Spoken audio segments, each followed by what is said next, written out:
إن الحمد لله نحمده تعالى نستعينه ونستغفره ونعوذ بالله من شرور أنفسنا من سيئات أعمالنا.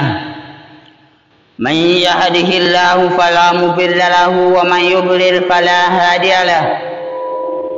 وأشهد أن لا إله إلا الله وحده لا شريك له وأشهد أن محمدا عبده ورسوله. يا أيها الذين آمنوا اتقوا الله حق تقاته ولا تموتن إلا وأنتم مسلمون. يا أيها الناس اتقوا ربكم الذي خلقكم من نفس واحدة وخلق منها زوجها وبث منهما رجالا كثيرا ونساء واتقوا الله الذي تساءلون به والأرحام إن الله كان عليكم رقيبا. يا أيها الذين آمنوا اتقوا الله وقولوا قولا سديدا يصلح لكم أعمالكم ويغفر لكم ذنوبكم ومن يطع الله ورسوله فقد فاز فوزا عظيما. إن أحسن الكلام كلام الله وخير الهدي هدي محمد صلى الله عليه وسلم وشر الأمور محدثاتها فإن كل محدثة بدعة وكل بدعة ضلالة وكل ضلالة في النار. اللهم إنا نعوذ بك من البدعة والضلالة. أما بعد أحبابي في الله، أولا أوصيكم مع وصية نفسي في اتقوا الله عز وجل، فإن الفوز لا توجد إلا بتقواه، بقوله في كتابه الكريم: إن للمتقين مفازا. Vipenzi wa Allah, baada ya kumshukuru Allah jalla fi ula na kuelekeza sala na salamu kwa kipenzi cha umma Muhammad salawatu rabbi wa salamuhu alayhi, mwanzoni mwa yote na wahusieni pasi na kusahau nafsi yangu kwenye swala zima la kumcha Allah jalla wala, kwa maana kufuata yale ambayo anayataka Allah aliyetuamrisha tuyafanye na kuyaacha yale ambayo aliyokataza Allah na kutuzuia tusiyafanye. Wenye kujipamba na sifa hiyo ndio ambao watakaoingia katika mgongo wa wenye kufaulu mbele yake Allahu jalla waala, vile vile kufaulu katika mgongo wa ardhi, kwa kuthibitisha kauli yake Allahu jalla waala: inna lilmuttaqina mafaza, hakika wacha Mungu ndio waliofaulu, kwamba wao ndio waliofaulu katika dunia, pia na wao ndio wenye kufaulu mbele ya Allah jalla sha'nu. Babu fillah, fa idha nahnu al'ana fi sha'ban 29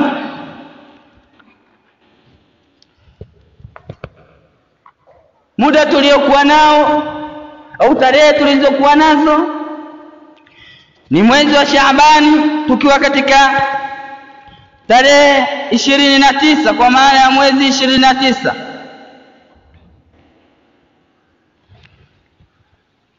Wama amamana illa Ramadhan, hakuna kinachojiri mbele yetu isipokuwa mwezi mtukufu wa Ramadhani, mwezi ambao tuliokuwa tukiusubiri kwa hamu, huku tukimuomba Allah jalla shanu atufikishe kwenye mwezi huo. Allahumma balighna Ramadhana wama bakia ila saati au yawma, akujabakia isipokuwa masaa au siku moja. Babu fillah, tukikumbushana juu ya wajibu wa kutekeleza ibada ya funga kwenye mwezi unaofuata, ni kupitia kauli ya Allah aliposema: ya ayyuhalladhina amanu kutiba alaykum siyamu kama kutiba alal ladhina min qablikum la'allakum tattaqun. enyi ambao mlioamini, umefaradhishwa kwenu nyinyi funga kama kulivyofaradhishwa kwa wale ambao waliokuwa kabla yenu, ili mpate kuwa wacha Mungu. شهر رمضان الذي أنزل فيه القرآن هدى للناس وبينات من الهدى والفرقان فمن شهد منكم الشهر فليصمه. Mwezi wa Ramadhani ambao kumeteremshwa ndani yake Qur'ani, mwongozo kwa watu, pia na ubainifu kutokana na mwongozo huo na upambanuzi, basi yule ambaye atakayefikiwa na mwezi huo basi nao ufunge. Mtume sallallahu alaihi wasallam naye anatuoneshea wajibu wa funga ya mwezi mtukufu wa Ramadhani, akisema ittaqullaha rabbakum, mwogopeni Allah, mcheni Allah Mola wenu, wasallu khamsakum, salini salatan tano,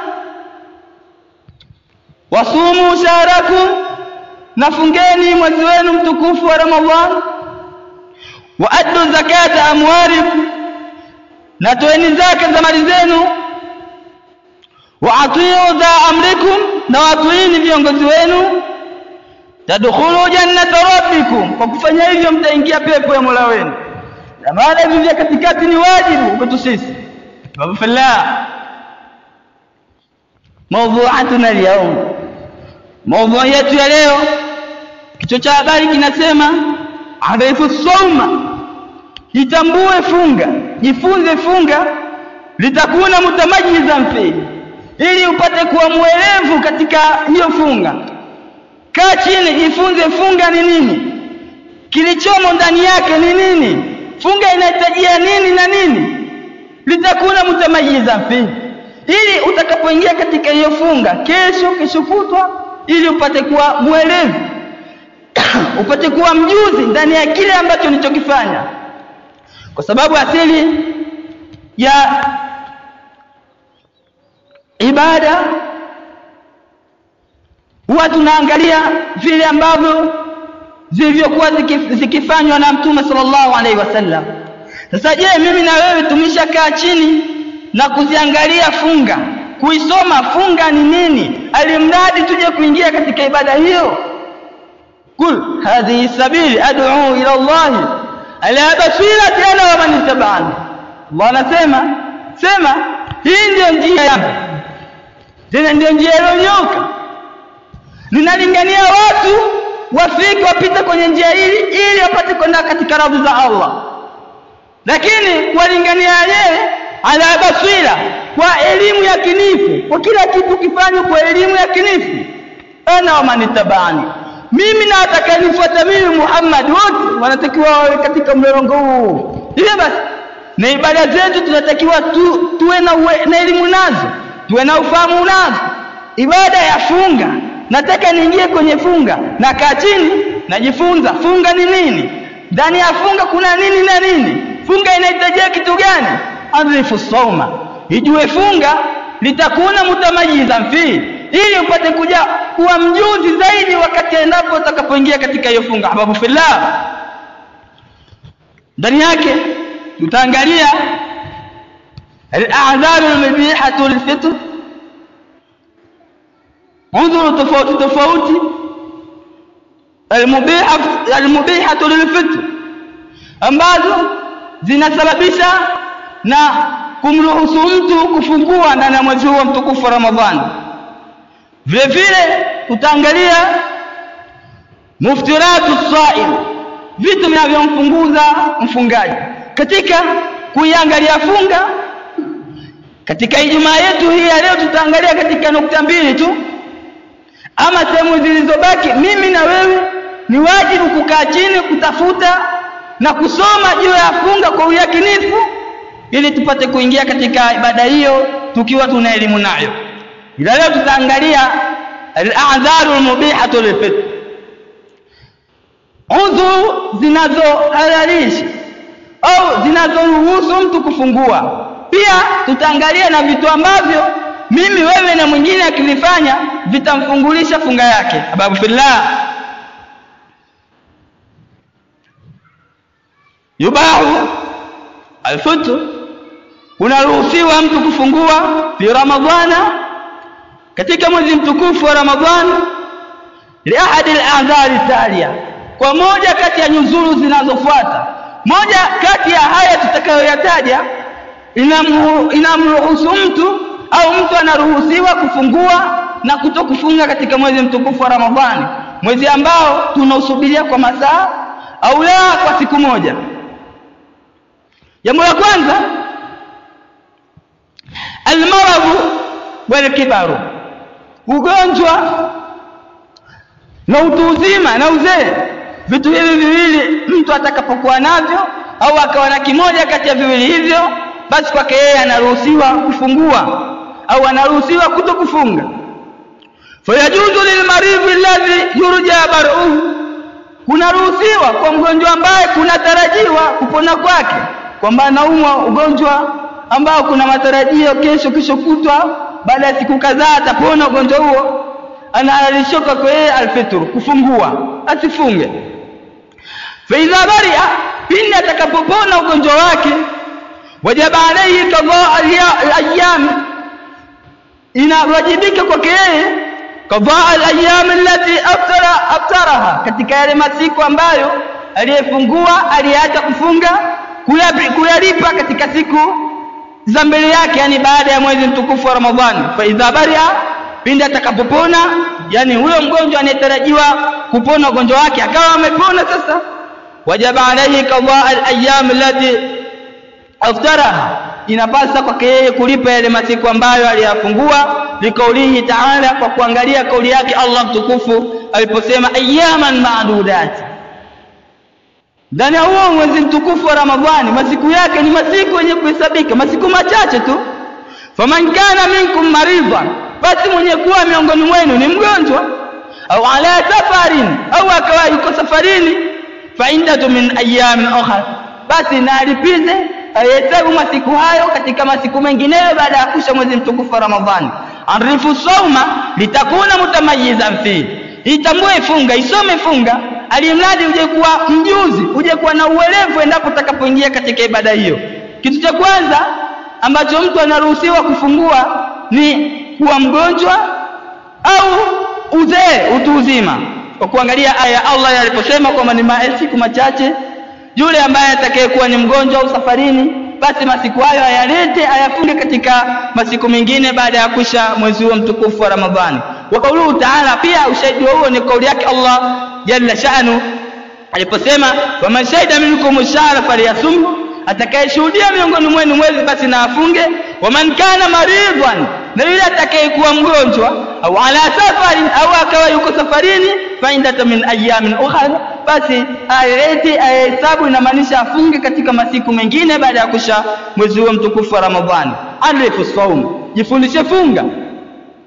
Babu fillah, amma al-marid alladhi, ama mgonjwa ambaye la yurja baruhu, hakutarajiwi kupona kwake, au la ajizu an siyami ajizan mustamira kalikibari, au mtu anashindwa kufunga ushindwaji ambao wa kuendelea, kwamba wakati aliokuwa nao au hali aliyokuwa nayo hana uwezo tena na kufunga, kushindwa kwake kwa kuendelea. Mtu mgonjwa, ugonjwa ambao hautarajiwi kupona, au mtu anashindwa kufunga, lakini kufunga kwenyewe ni kwenye kukuta kufunga kwenyewe kwa kuendelea, umri aliyokuwa nao hawezi tena kufunga. Kwa mfano wa mtu aliyefikia utu uzima kwamba ni mzee, fa innahu yuftiru, mtu huyo anatakiwa ale afungue, la yajibu alayhi alqadha, lakini hakuwajibiki kwake yeye kulipa. Yule mgonjwa ambaye anatarajiwa kupona kwake, atakapopona atahitajika kulipa, lakini huyo ambaye hakutarajii kupona kwake, huyo atakiwi alipe. Kufunga hafungi, anaruhusa kutokufunga, lakini pia hakuwajibiki kwake yeye kulipa. Wa inama, na hakika si vinginevyo, tazamu fidia, anatakiwa atoe fidia, anatakiwa atoe kafara, fidia, kwa lile jambo ambalo alilolifanya au katika ile hali ambayo aliyokuwa nayo kwamba yeye hawezi kufunga. Fidia yake nini? Bi an yut'ima an kulli yawmin miskina, katika kila siku awe analisha maskini mmoja ndani ya mwezi mzima wa Ramadhani. Katika kila siku yeye analisha maskini mmoja. Yakulu al-Imam al-Bukhari, Imam Bukhari anasema rahimahullah ta'ala, Allah mrehemu, wa amma sheikhul kabir idha lam yutqu siyama, ama mtu mzima mzee, kwamba mtu ana umri mkubwa ambaye hawezi kufunga, fakadi atama Anas, hakika alilisha watu Anas, baadama qabla aman au amain, baada ya umri wake kuwa wa utu uzima, baada ya kuwa mzee kwa muda mwaka mmoja au miaka miwili alifanya hivyo Anas. An kulli yawmin miskina, yeye alikuwa akilisha kwa kila siku moja maskini mmoja. Wakala Ibn Abbas, na Ibn Abbas naye anasema vile katika kutuelezea au kutuhakikishia kwamba mtu atakapofika umri wa utu uzima anahitajika yeye afungue asile, lakini awe anatoa fidia kwa kulisha maskini kwa kila siku. Ibn Abbas naye anatuambia radiyallahu anhu, fi sheikhul kabir, kwa mtu ambaye ameshafikia utu uzima, wal mar'atul kabirati, na mwanamke vile vile alifikisha utu uzima, anasema la yastati'ani an yasuma, watu ambao hawawezi kufunga, fayutu imama kana kulli yawmi miskina, basi wawili hao wanatakiwa walishe katika kila siku maskini mmoja. Katika kila siku za mwezi mtukufu wa Ramadhani anayajibika alishe maskini mmoja kama ni fidia kwa lile jambo ambalo alilokuwa nalo. Bafillah, fayut'imu al-ajiz an siyami ajizan la yurja ziwalu, ama kunahitajika ale na vile vile atoe fidia mtu ambaye anayeshindwa kufunga, kushindwa ambavyo kunaendelea kwamba hana kikomo, yeye yuko katika umri ambao hana uwezo tena kufunga katika maisha yake. Hapo anatakiwa afungue, lakini aje kutoa fidia bimaradhin kana au kibari, iwe kwa ugonjwa au kwa utu uzima. An kulli yawmin miskina nisfa saa min burri au tamri au ardh, katika kila siku atoe nusu swaa, yani nusu kibaba, iwe ni ya burri, iwe ya ngano, tamri, tende au mchele au chakula chochote kinachotumika katika mji ule. Na wanazuoni wamesema saa moja inakadiriwa mikdaru saa kilowani, mikdari au kiwango cha saa pishi moja inakadiriwa ni kilo 2 wa robo, takriban robo gramu. Kwa hiyo kama kilo 2 na robo ikikadiriwa hivyo. Babu fillah, nanzuru, tunaangalia vitu ambavyo vinaweza vikamruhusu mtu kufungua au mtu akapata ruhusa ya kufungua katika mwezi mtukufu wa Ramadhani, katika ibada ambayo ni wajibu kwa Muislamu kuifanya, ambayo ni ibada ya funga. Kitu cha kwanza tumeangalia ni ugonjwa, ama kitu cha pili asafaru, mtu atakapokuwa safarini naye anaruhusiwa kufungua kwa kauli ya Allah jalla wa ala aliposema ayyaman ma'dudati, ni masiku machache yenye kuhesabika. Faman kana minkum maridha, atakayekuwa miongoni mwenu ni mgonjwa, au ala safarin, au yuko safarini, fa indatu min ayyamin akhar, basi aje kuyaleta na kufunga katika masiku mengine. Tunapangalia au ala safari, au yuko safarini, safari zote zile ambazo zinamwajibikia mtu anapata ruhusa ya kufupisha swala, anapata ruhusa ya kuunganisha swala, basi safari hiyo pia mtu huyo anaruhusiwa kufungua na kutokufunga, lakini baada ya hapo aje kuja kuyaleta masiku yale ambayo aliyofungua. Walikauli sallam, na vivyo kwa kuangalia kauli yake Mtume aliposema liman sa'alahu anisiyam fi safari, kwa yule aliyemuuliza juu ya kufunga katika safari. Kuna bwana mmoja anaitwa Hamza ibn Amr al-Aslami, alimwambia Mtume sallallahu alaihi wasallam, asumu fi safari, Mtume, hivi mimi nifunge nikiwa safarini? Lakini huyu bwana maswahaba wanamsifia, wakana kathiru siyam, alikuwa akifunga sana huyu bwana. Kwa hiyo akamuuliza Mtume, vipi nikiwa safarini mimi nifunge? Mtume akamwambia inshita fasum, endapo ukitaka wewe mwenyewe funga, wa inshita fa'tir, endapo utakapotaka fungua. Inamaanisha kwamba endapo ukihitaji kufunga funga, lakini pia una ruhusa ya kufungua. Endapo utakapotaka kufungua fungua, pia ruhusa unayo. Hababu fillah, safari ambazo zinaruhusiwa mtu ambaye aliyekuwa katika umri wa mukallafu kufungua, kutokufunga, ni zile safari za mubahu, yani kwamba safari za kisheria, safari zisizokuwa na shubha, zisizokuwa na shaka ndani yake.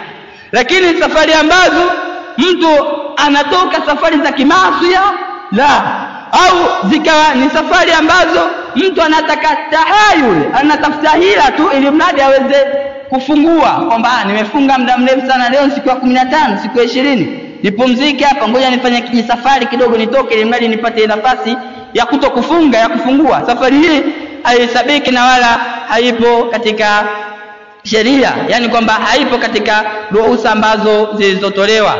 Sababu fillah, nanzur, tunaangalia vitu ambavyo mtu anaruhusiwa kufungua endapo atakapokuwa katika hali hiyo. Kitu cha pili tulichokiangalia au tulichokuwa nacho sasa ni asafaru, mtu akiwa safarini. Masahaba wanasema kunna nusafiru ma'a nabii sallallahu alaihi wasallam, ni Anas radhiyallahu anhu anatusimulia kama tulikuwa sisi tukisafiri na mtume sala na salamu zimfikie juu yake. Falam yaibu saimu ala almuftiri, tukisafiri yule mtu aliyefunga amsemi vibaya wala amkejeli mtu ambaye asiyefunga, yani kwamba wanasafiri wengine wamefunga wengine hawajafunga. Sasa mtu ambaye aliyefunga amsemi vibaya, wewe vipi, wewe mbona unajiendekeza, au amsemi vibaya kwa namna yote, kwa mtu ambaye asiyefunga anaachwa kama kawaida kwa sababu ruhusa kutokufunga ipo. Wala falam yaibu saimu ala almuftiri wala almuftiru ala saimi, wala mtu ambaye aliyefungua amseme vibaya mtu ambaye aliyefunga. Na maanisha vitu hivi vyote ni jaiz, kwamba mtu ana uwezo, hakuna shaka ndani yake, anaweza akafunga. Ama kama ana uwezo wa kufanya hivyo, basi anahitajika afungue kwa sababu ya ruhusa zote ya vitu viwili vyote hivi vimekuja kwa yule ambaye atakayekuwa na uwezo kwenye kufunga atafunga, na yule ambaye asiyokuwa na uwezo kwenye kufunga basi atahitajika afungue. Lianna nabii sallallahu alaihi wasallam ra'a fi safari rajulan, kwa sababu mtume sallallahu alaihi wasallam siku moja alikuwa safarini akamuona bwana mmoja swaiman, amefunga, lakini kadhulila alayhi min shiddatil harr, amewekewa kivuli, wamemtengenezea hema kutokana na joto kali, joto limemzidi, aliyekuwa nayo ni afunga, kwa hiyo imemzidi. Wanasema katika jamii kwamba saumu imemchukua, yupo katika hali ambayo hawezi tena kuendelea na safari kutokana na hali ya joto katika maeneo waliokuwa wakisafiri na maeneo hayo. Sasa mtume akaona watu wamemwekea hema wakiwa wamemzunguruka, watajamma nasu haulahu, watu wamemzunguruka pembezoni mwake. Fakala sallallahu alaihi wasallam, mtume akasema laisa minal birri asiyamu fi safari, si katika wema mtu kufunga akiwa yusafarini. Kama upo safarini ukafunga si katika wema. Haimaanishi kwamba ni katazo, inamaanisha kwamba ukiwa kwako wewe ni shida, ni mashaka kwa namna moja ama nyingine, endapo utakapokuwa safarini. Mtu anaweza akapanda gari hapa mpaka anafika sijui maeneo ya Mombo, kisha tafika mara 3, mara 4, mara 5. Hii kwake yeye ni mashaka. Kwa hiyo mtu huyo anahitajika kwake yeye kufungua. Ndipo mtume akasema laisa minal birri asiyamu fi safari, si katika wema mtu kufunga endapo atakapokuwa safarini. Sababu fillah, nanzuru, tuangalia al-a'dharu al-mubihatu lifitr, unzuru ambazo mtu anaruhusiwa kufungua. Arifu sawm, itambue funga, litakuna mutamayizan fi, ili upate kuwa mjuzi ndani ya funga hiyo. Athalithu, jambo la tatu, al-haid wa nifasi, mtu atakapokuwa katika hedhi na nifasi anaruhusiwa kutokufunga, yani kufungua. Falmar'atu allati ataha al-haid wa nifasi tuftiru fi ramadhan wujuban, hii kwake yeye ni wajibu. Mwanamke ambaye yupo katika hiyo hali anahitajika afungue katika mwezi mtukufu wa Ramadhani, tena ni wajibu kwake yeye. Wa yuhramu alayha sawm, na funga kwake yeye wakati huo inakuwa ni haramu, kwamba inaharamishwa. Wala usama lam yasu minha, ama endapo atakapoamua kufunga basi funga haitoswihi kwa mwanamke huyo. Li hadithi Abi Sa'id al-Khudri radhiyallahu anhu, kutokana hadithi ya Abi Sa'id al-Khudri anna Nabii sallallahu alayhi wasallam qala, mtume amesema alaysa idha hadat lam tusalli wa lam tasum, hivi hajakuwa mwanamke endapo atakapokuwa katika hali yake ya kiafya haswali wala hafungi, fadhalika min nuqsani diniha, hii ndio katika upungufu wa dini yake. Mtume sallam alisema kwamba wanawake wapungufu wa vitu viwili, dini na akili. Ama ulipotaka wanawake istifsaru maelezo juu ya hili, mtume ndo akasema hivi hajakuwa mwanamke endapo atakapokuwa yupo katika hali yake ya kiafya hafungi wala haswali, sema ndivyo. Akasema hiyo ndio upungufu wa dini yake. Hiyo ndio upungufu wa dini yake. Kwa hiyo inamaanisha kwamba mtu endapo atakapokuwa katika hali hiyo ya kiafya, upande wa kina mama, funga kwake yeye inamwajibikia kuto kufunga, yani hatakiwi afunge wujuban, ni wajibu kwake yeye afanye hivyo. Na vile vile atakapofunga, funga yake haitoswihi kwa sababu hayupo katika hali ya tahara. Wajibu alaihima alqadha, na baada ya hapo wawili hao watahitajika walipe, likauli Aisha radhiyallahu anhuma, kutokana na kauli ya Bi Aisha aliposema kana yusibuna dhalika, sisi ilikuwa linatupata jambo hilo kwamba tunapata na hali ya hedhi au nifasi, fanu'mar biqada'i sawmi, tulikuwa tukiamrishwa kulipa funga, wala nu'mar biqada'i salati, wala tuamrishwi kulipa swala. Hii ilitokea baada ya mama mmoja kwenda kwa Bi Aisha radhiallahu anhuma, akamuuliza, tuna nini sisi? Tunaamrishwa kulipa funga wala tuamrishwi kulipa swala, sababu nini? Bi Aisha akamuuliza, aharuriyati anti, hivi wewe unatoka katika watu wa Haruria, yani kabila la Haruria? Kipindi hichi watu hawa walikokuwa naongoza zaidi fitna. Kwa hiyo akajua kivyote kama ametokea huko atakuwa ni mtu akutaka leta fitna au kutaka kuchallenge tu katika dini kwa namna moja ama nyingine. Ndio akamuuliza, hivi unatokea huko aharuriyati anti? Akasema hapana, isipokuwa nilichotaka mimi kufahamu. Ndio Bi Aisha radhiallahu anha akamwambia kwamba tulikuwa sisi kipindi cha Mtume sallallahu alaihi wasallam tunaamrishwa kulipa funga endapo tukikutana na hali hiyo, lakini hatuamrishi kulipa swala, kwamba mwanaimama atakapokuwa katika hali yake ya kiafya atahitajika alipe funga kama ikiwa ndio ndani ya mwezi mtukufu wa Ramadhani, lakini swala zile ambazo zilizopita katika kipindi chake kile haitajiki alipe. Hivyo ndivyo alivyoamrishwa na Mtume sallallahu alaihi wasallam. Hababu fillah, arifu sawma, ijue funga litakuna mutamajizan fi, ili mradi tupate kuwa waelevu wajuzi na funga yetu, tujifunze kabla tujaingia katika funga, ili mradi tuwe tunafanya jambo kwa elimu ya kinifu, tuwe tunafanya jambo tukiwa na ujuzi nalo, kuliko kufanya kwa kufuata mkumbo au kufanya kwa kuona watu wanafanya hivyo. La, bali tujifunze ili mradi tufanye kitu tukiwa na elimu nacho. Arabiu, jambo la 4 ambalo mtu anaruhusiwa kutokufunga katika hali hiyo, alhamlu waridha, mtu akiwa na ujauzito au akiwa ananyonyesha. Falmar'atu idha kanat hamilan, basi mwanamke atakapokuwa mjamzito au murdhi'a au akawa ananyonyesha, wa khafat ala nafsiha, lakini akaogopea juu ya nafsi yake kwamba mimi nitakapofunga inawezekana kuna madhara nitakayopata, afya yangu haiko mzuri, kwa hiyo nitakapofunga nitadhoofika kiafya, au waladiha, au akaogopea juu ya mtoto wake bisababi saumi, kwa sababu ya kufunga, jaza la alfitr, hapo yataruhusiwa kufungua. Lima rawahu Anas radhiyallahu anhu, kutokana na yale aliyopokea Anas radhiyallahu Allah zimfikie juu yake, qala, amesema Anas, qala Rasulullah sallallahu alaihi wasallam, akisema Mtume, inna Allah wada'a anil musafir shatra as-salati was-sawm, hakika ya Allah ameondoa au ameruhusu kwa mwenye kusafiri shatra as-salati, kupunguza nusu ya swala, lakini vile vile wasoma, na ameruhusu kuacha kufunga katika hali hiyo ya usafiri.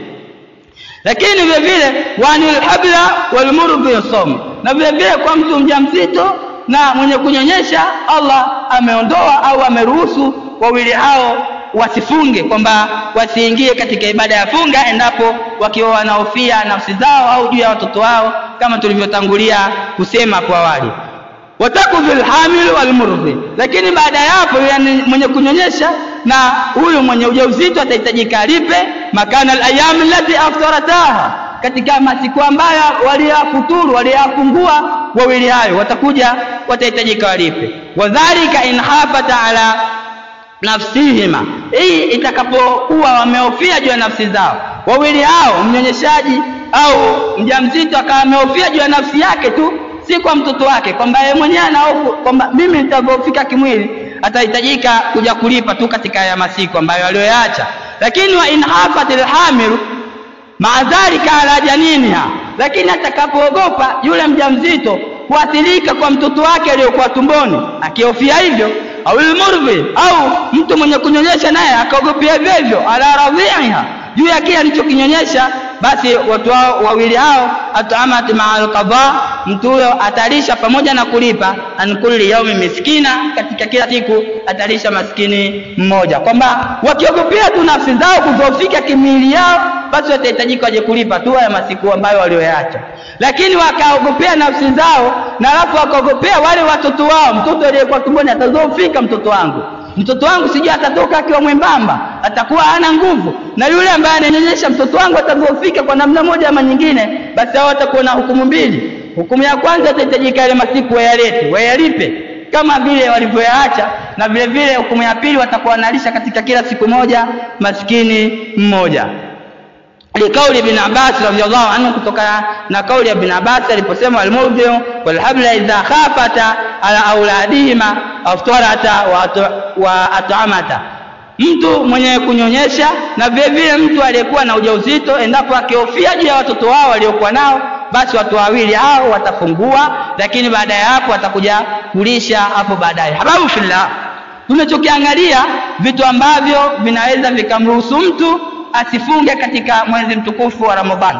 Kitu cha kwanza tuliangalia mtu atakapokuwa mgonjwa au atakapokuwa ni ana umri mkubwa. Ugonjwa wenyewe tukasema unaangalika. Kuna ugonjwa ambao unaotarajiwa kupona na ugonjwa mwingine kwamba hauna matarajio ya kupona. Kwa mwenye kutarajia kupona atayaacha yale masiku, atakapopona atalipa masiku yake. Asiyetarajiwa kupona kwake, huyu atakuwa analisha kwa kila siku maskini mmoja.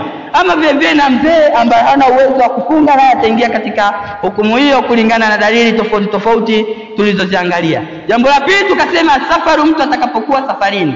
Safari tulizozisema au safari alizozungumzia wanazuoni ni zile safari ambazo mubahu za kisheria zinaruhusiwa, sio safari za maasi au sio safari za kutafuta hila tu mtu ili asifunge. Safari hizi hazihesabiki kwa namna moja ama nyingine. Ama jambo la tatu vile vile tukasema ni mtu atakapokuwa katika hali ya kiafya, kwa upande wa kina mama, iwe ni haidh au nifasi, basi vile vile swala na nifunga kwake yeye hapo itakuwa imeharamishwa, ni wajibu kwake yeye kutokufunga. Jambo la nne ni mtu atakapokuwa mjamzito au ni mwenye kunyonyesha. Vitu hivi vinasababisha au vinapelekea kuruhusiwa mtu kutokufunga. Mtu mukallafi muslim kwamba yupo katika hali ambayo anahitajika afunge, lakini akiwa ameambatana na moja kati ya hivi, mtu huyu atakuwa na ruhusa ya kutokufunga kulingana na usamaha wa dini yetu ya Kiislamu, kwa sababu hakika hii dini ni nyepesi. Hakuna yeyote atakayetaka kuitia uzito dini, kuifanya dini ionekane ngumu, ila ghalaba, usipokuwa itakuja kumshinda yeye mwenyewe. Aqulu qawli hadha astaghfirullah li wa lakum ud'u rabbakum wa antum muqinuna bil ijabati.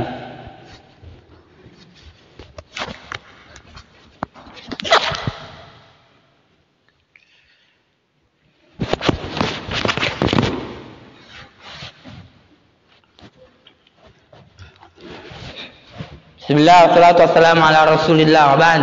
Hababu fillah, katika hotuba yetu ya pili tunaendelea na kichwa cha habari kile kile cha kwanza au cha hotuba ya kwanza kinachosema arifu sawma, jifunze funga. Kaa chini, tafuta mtu ambaye anayejua funga ni nini, litakuna mutamajizan fihi, ili mradi utakapoingia katika mwezi huo mtukufu wa Ramadhani unahitajika kufunga. Sasa uwe na elimu ya kinifu juu ya ile ibada unayoifanya.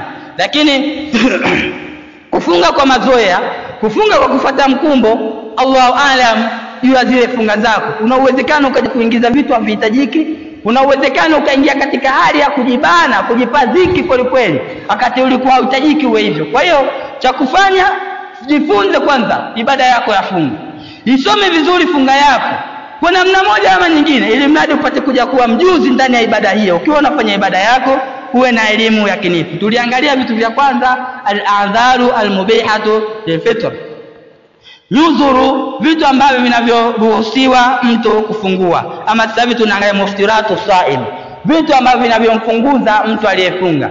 Vitu gani ambavyo ukivifanya kwa namna moja ama nyingine utafungua funga yako? Cha kwanza, al-aklu wa shurb amda, kula na kunywa makusudi. Hii ni jambo ambalo linajulikana katika jamii kwamba mtu atakapokula au kunywa, basi mtu huyo atakuwa amefunguza.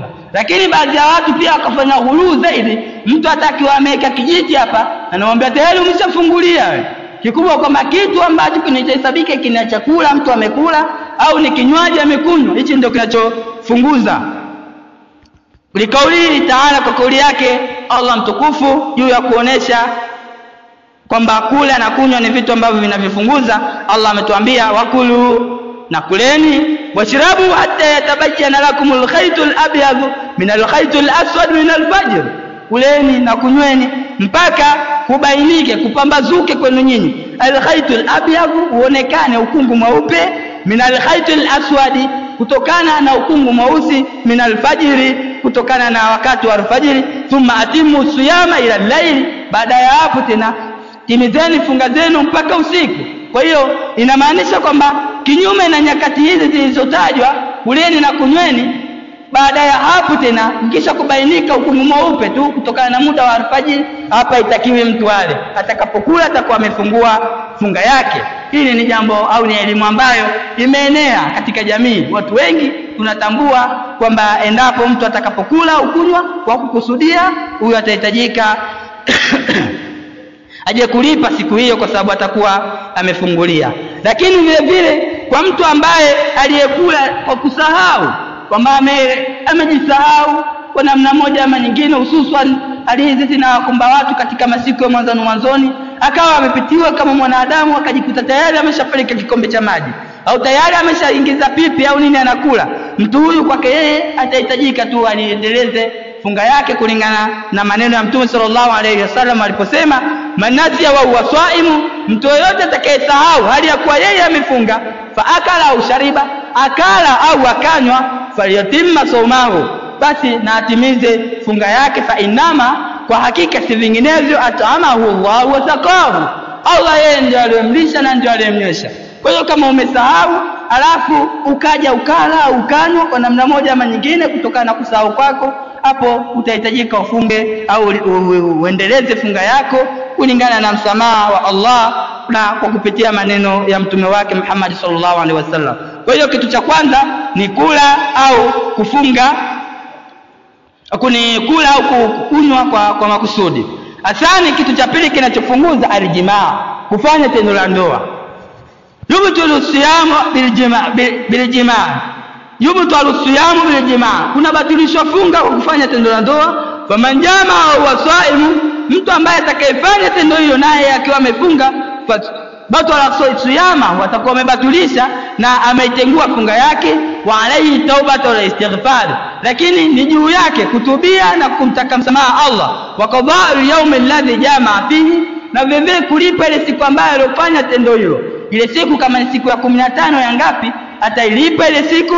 Lakini sio hivyo tu, wa alayhi ma'al qada'i kafara, pamoja na kulipa ile siku anahitajika atoe kafara kwa tendo hilo alilolifanya. Kafara zenyewe waji nazo ni atqu rakaba, kuacha huru mtumwa, kumtafuta mtumwa na kumwacha huru. Hii ni ya kwanza, na hizi zinaenda kwa daraja, sio mtu anajiamulia kwamba mimi nifuate hii. Kwa daraja, una uwezo ya kwanza ndio unafuata nyingine, una uwezo ya hii ndio unafuata nyingine. Kwa hiyo ya kwanza ni kuacha huru mtumwa. Fa ilam yajidu sawama shahrain mutatabi'ain, ameshindwa kumpata mtumwa atahitajika afunge miezi miwili mfululizo. Fa ilam yastati, asipoweza atoa 60 miskina, atahitajika alishe maskini 60, li hadithi Abi Hurairah radhiyallahu anhu, kutokana na hadithi ya Abu Hurairah. Kwa hiyo kafara yake ni aina tatu, au imegawanyika katika sampuli kuu tatu. Aina ya kwanza anatakiwa aache huru mtumwa, hii ndio namba moja. Kwanza na uwezo huo inabidi aache huru mtumwa. Hana uwezo huo, hana uwezo wa kuacha huru mtumwa, anahitajika afunge miezi miwili mfululizo kwa kufuatana. Lakini vile vile hana uwezo huo wa kufunga miezi miwili mfululizo, ndipo tutakuja kumwangalia katika masuala mazima ya kulisha maskini 60, kutokana na hadithi ya Abi Hurairah radhiyallahu anhu. Qala, amesema Abi Hurairah, bainama pindi sisi nahnu julusu inda nabii sallallahu alaihi wasallam, tulivyokuwa tumekaa mbele ya mtume sallallahu alaihi wasallam zimfikie juu yake, idhjaa rajulun, ghafla akamjia mtu. Faqala, akasema yule mtu, ya Rasulullah, ewe mtume wa Allah, halaktu, nimeangamia mtume wa Allah, nimeangamia. Faqala, mtume akasema kumuuliza yule bwana, malaka, una jambo gani? Umeangamizwa na nini? Kitu kipi kilichokusibu mpaka unasema hivyo? Qala, akasema wakati ala mraati wa ana swaimu, Nimemuingilia, nimemwendea mke wangu aliyakuwa mimi nipo kwenye funga, nimefunga. Fakala Rasulullah sallallahu alaihi wasallam, mtume akasema, halitajidu rakabata ta'tikuha, je, unaweza ukampata mtumwa ukamwacha huru mtumwa huyo? Qala, yule bwana akasema, la, hapana. Qala, akasema tena mtume, halitastatu an tasuma shahrayn mutatabi'ain, kama uwezio, je, unaweza kufunga miezi miwili mfululizo? Qala, akasema, la, hapana, siwezi. Qala, akasema mtume, halitajidu itaama 60 miskina, je, unaweza ukapata uwezo wa kuwalisha maskini 60? Qala, yule bwana akasema, la, siwezi pia hiyo. Qala, Abu Huraira anasema, famakata an-nabii sallallahu alaihi wasallam, mtume akakaa kwa muda kidogo. Fabainama nahnu ala dhalika, pindi ambapo tupo katika hali hiyo ya kutwaa, kila mmoja bado analifikiria lile tukio. Yule bwana ameshaingia katika mtihani, lakini kile anichotajiwa ili hapa ile ni kafara kwa lile alilofanya, kwa yeye hawezi, hana uwezo nalo, hana uwezo wa kuacha huru mtumwa, hana, kwa sababu ni maskini fakiri. Vile vile hawezi kufunga miezi miwili mfululizo. Baadhi ya riwaya aliuliza mtume, mimi sijaingia katika jambo hili linaloleta hapa isipokuwa kutokana na hii funga. Je, unaniambia ndani ya miezi miwili kweli nitaweza? Mwezi mmoja nimeshindwa kujizuia, inakuwaje nije kujizuia katika miezi miwili? Ama katika swala la kulisha maskini 60 naye pia akashindwa.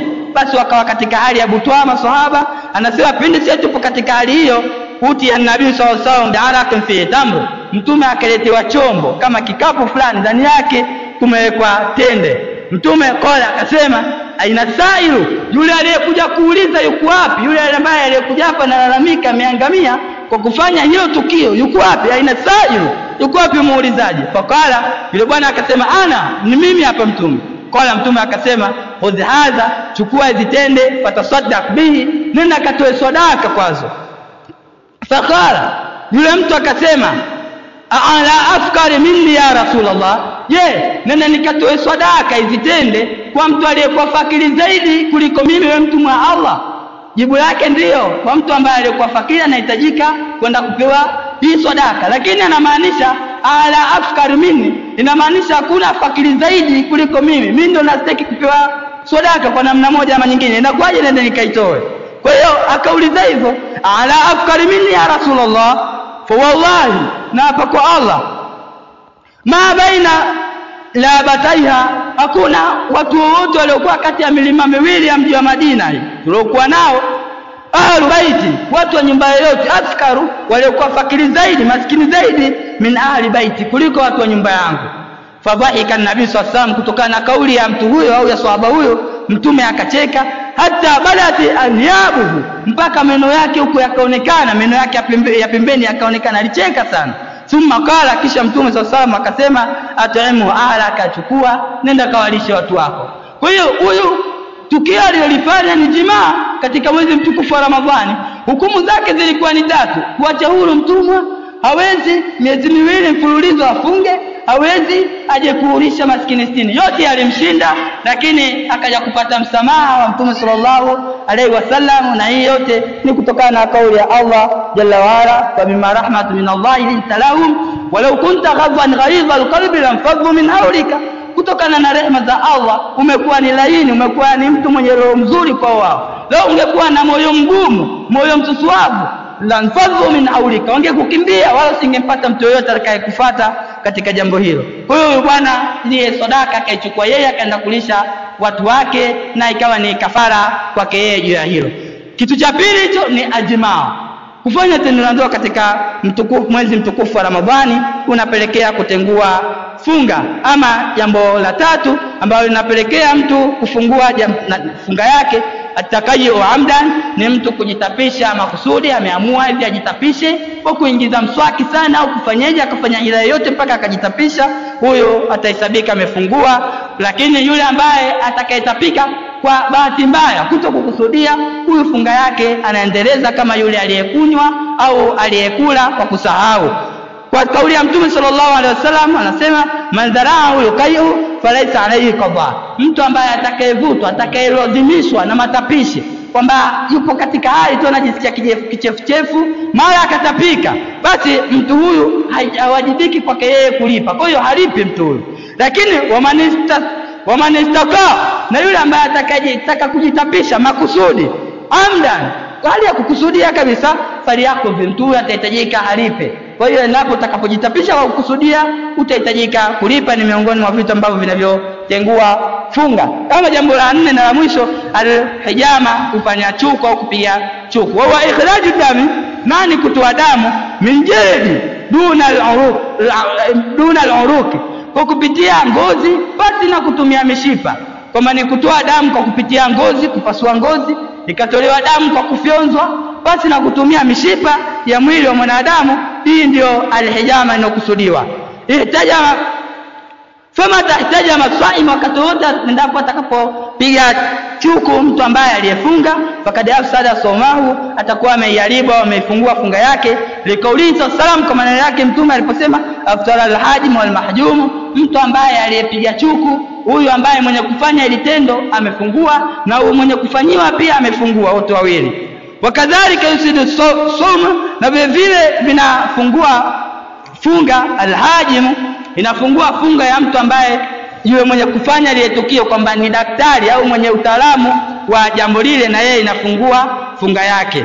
Ila isipokuwa idha hajamaa, upinde atakapomfanyia matibabu hayo mgonjwa wake, bil alati munfasila, kwa zana au kwa vifaa ambavyo vinatenganisha kati yake yeye na ile damu. Akiwa amemfanyia mgonjwa wake huduma hii kwa hali hiyo, kwamba hakuna kitu ambacho kinachomuunganisha yeye na ile damu, hapa basi atakuwa hajafungua. Lakini endapo akiwa amefanya kwa kufyonza, basi huyo funga yake na itahesabika kuwa imefunguka kwa kauli ile ya Mtume sallallahu alayhi wasallam. Illa idha hajamahu bil ayati munfasila wa lam yahtaju ila maqsid dam, atakapomfanyia kwa vifaa vinavyomtenganisha yeye na damu, hii itakuwa haijafunguka funga yake. Lakini endapo atakapofyonza damu, atakapotumia kwa kuivuta damu kwa mdomo wake, hapa atakuwa amefungua funga yake.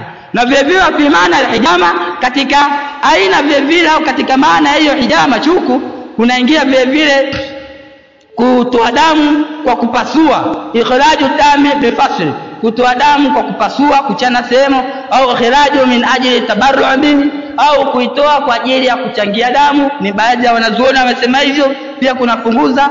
Ama khuruju damu bil jarh, ama kutoka damu kwa jeraha tu, na jeraha lako ikakutoka damu, au kal'un zarsi, au katika gego sehemu ambayo ilikuwa jino imetoka damu, jambo hili, au ruafi, au damu za puani, fundukua, yani damu zilizotoka puani. Kuna baadhi ya watu wana matatizo hayo, akikaa damu zinamtoka puani. Mtu kama huyu vile vile, mtu ambaye aliyekuwa anatoka na damu kwenye meno yake, au mtu ambaye ana jeraha ikamtoka damu, mtu huyu funga yake haitenguki na wala haitajiki kuja kulipa kwa funga hiyo. Inamaanisha ataendelea na funga yake kama kawaida. Hili ni jambo la 4. Jambo la 5, uruju damu al-haidhi wa nifasi, kutoka damu ya hedhi na nifasi, vile ni vitu ambavyo vinavyotenguza funga. Ama jambo la 6 ni niyatul fitr, mtu kuwa na nia ya kufungua. Nia ni miongoni mwa nguzo katika funga. Funga ina nguzo 2. Kwanza ni nia, ya pili ni kujizuia na vile vyote ambavyo vihitajiki katika mtu aliyefunga au katika funga. Kwa hiyo hii ni nguzo. Endapo utakapokuwa tuna nia ya kufungua, hata kama ukaja ukafika mpaka jioni haujafungua, lakini ulikuwa na nia hiyo, basi fatara somu yako, funga yako itakuwa imebatilika kutokana na hali hiyo. Asabiu, jambo la 7 ni ridda, mtu kuritadi. Hii inamsababisha funga yake iwe batili na itenguke. Walikauli ni kutokana na kauli yake Allah mtukufu aliposema, la in ashrakta la yahbatanna amaluka walakad uhiya ilayka ila alladhina min qablika la in ashrakta la yahbatanna amaluka wa takunanna min al-khasirin wa la takunanna min al-khasirin. Mtume sallallahu aliambiwa na Allah, endapo hakika tumekupa wahi wewe, na pia tumewapa wahi wale ambao waliokuwa kabla yako. Endapo utakapomshirikisha Allah tu, basi matendo yako yote yatakuwa yamebatulika, matendo yako yote yatakuwa hayana kazi. Pia utakuwa ni miongoni mwa watu waliopata hasara kama wale wengine waliohasirika. Ila mtu atakayeritadi, basi atakuwa funga yake imebatulika. Hata kama ameritadi saa 5 na dakika 5, saa 5 na dakika 6 akarudi katika Uislamu, madhali aliritadi tu, basi funga yake itakuwa imebatulika. Hababu fillah, arifu sauma, cha kufanya, nenda kajifunze funga. Kuwa na uchungu na ibada zako unazozifanya, kajifunze ibada yako ya funga. Litakuna mutamayyizan fi, ili mradi endapo tunapoingia katika ibada ya funga wewe una elimu yakinifu kuliko kwa tunafanya ibada kwa mazoea. Hili ni jambo ambalo linahitajika katika dini. Muislamu anatakiwa asome ibada zake, awe anafanya ibada zake ala basira, akiwa na elimu yakinifu. Ahbabu fillah, arifu sawma, itambue funga, jifunze funga, litakuna mutamayyizan fi, ili upate kuwa na elimu yakinifu katika ibada hiyo. Inna Allaha wa malaikatahu yusalluna ala nabi ya ayyuhalladhina amanu sallu alayhi wa sallimu taslima. Allahumma salli ala Muhammad wa ala ali Muhammad kama sallaita ala Ibrahim wa ala ali Ibrahim, wa barik ala Muhammad wa ala ali Muhammad kama barakta ala Ibrahim wa ala ali Ibrahim fil alamin innaka Hamidum Majid. Allahumma arina haqqal haqqa warzuqna ittiba'a wa arina batilal batila warzuqna ijtinaba. Ya muqallibal qulubi thabbit qulubana ala dinika. Allahumma ihdina siratal mustaqim. Allahumma ballighna ramadhana, Allahumma ballighna ramadhana, Allahumma ballighna ramadhana birahmatika ya arhamar rahimin. Aqimis salat.